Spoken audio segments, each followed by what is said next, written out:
We are just days into the open qualifiers for the first CS2 major, and is already hitting the fan. Teams cheating, constant delays, and a whole slew of other technical difficulties that aren't being solved by the team of apparently useless tournament organizers. This was supposed to be the start of something new, the next era in Counter-Strike, but things couldn't be worse right now.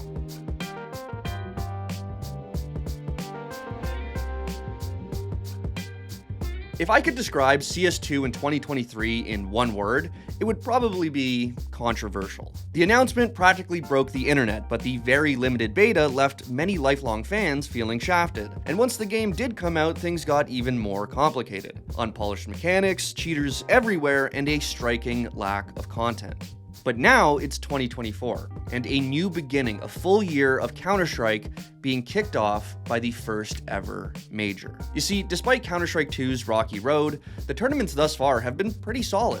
Sure, a few hiccups here and there, but what tournament doesn't? The only real caveat is that last year we were still very much in a transitional period.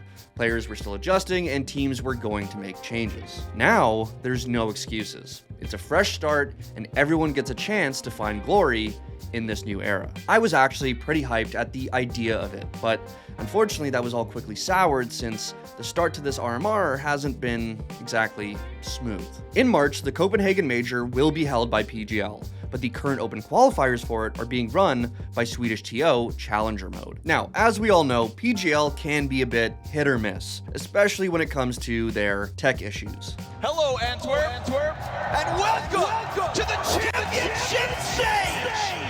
Challenger Mode, on the other hand, was used as recently as the Paris Major, and from what I could glean, their qualifiers have gone about as well as any other TOs. But being the first ever CS2 Major, there was a lot of hype and a lot of pressure going into this one, and, well, it seems they kind of f***ed it up. So let's just start with the logistical issues. Right out of the gate, we were getting tweets from pros complaining about things just not working the way they were supposed to. You had 3-hour delays due to high server load, teams unable to join matches causing them to just straight up lose without even playing, and a buggy anti-cheat system causing ridiculously high ping or straight up disconnecting players, forcing teams to play 4 versus 5.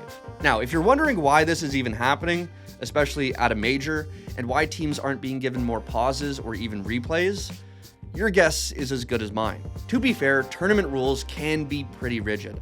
So if a team runs out of pauses because a player can't connect, or you fail to ready check, the game will just move on. And sure, the idea of having a bit more understanding during situations like these would be nice, but given the hundreds of matches they need to get through, they might just not have the time. But it sure as hell doesn't help when the TOs lack the manpower to even attempt to resolve these issues. But more on that later, because the shit show did not stop here. There have been several instances of players attempting to inform the TOs of alleged cheaters who made it into the open qualifiers.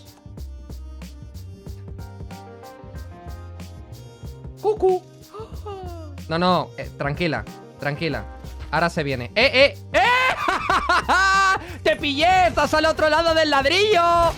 ¡Te he pillado! Now, this actually happens quite often in open qualifiers, but the sheer amount of whistleblowing was definitely concerning. And to make things even more complicated for the TOs, during one of OG's matches, the coach of the opposing team was accused of cheating. Allegedly, Coach Rufire was in a Discord call with his team, watching a 0-delay livestream of the match and giving his players information. And for some bizarre reason, Rufire streamed himself doing this, and as a result, his team was disqualified shortly after beating OG. Yes, it was resolved, and honestly, there's not that much you can do to stop people from doing blatantly stupid shit like this, but it just adds to the ongoing dumpster fire that is this cursed RMR. And maybe these issues would have been easier to swallow if the admins were more helpful. Especially in these massive open qualifiers, it's a big deal that admins help players with any and all problems they have. But according to multiple pros, the admins weren't doing their jobs, either taking too long to respond, providing unhelpful information, or not replying altogether. Some have suggested that this is due to a lack of admins to go around, but many aren't accepting this excuse this late into the game. And all that frustration has seemingly seeped into the Discord channel for the RMR, with users now spamming porn. All in all, players and fans alike aren't happy, claiming this is one of the worst qualifiers in Counter-Strike history. This includes top pros who have already spoken out about their dissatisfaction, like Nico, Dupree, and Simple, who I must add, isn't even there. Like I said at the top, this was supposed to be the official start of the new Counter-Strike era. But thanks to PGL's choice and tournament organizer, it's just another shit show and awful PR incident for the game. But what's even scarier is that this might not be Challenger Mode's fault at all. A lack of manpower and cheaters sneaking into the RMR is one thing, but what if all the other issues is a result of the game itself? CS2 has faced hurdle after hurdle, but just because it's a new year doesn't mean all those problems were magically solved. We won't know unless PGL or Challenger Mode release a statement, but it's possible that they did everything they could, and CS2 just isn't ready for a tournament of this size. So where do we go from here? Well, PGL could change the TO if it truly is their fault, but the best option right now, face it, is probably going to be very expensive and might not even be possible since they're technically a competitor. Now, you might be thinking, isn't it worth it in the name of competitive integrity? To which I agree.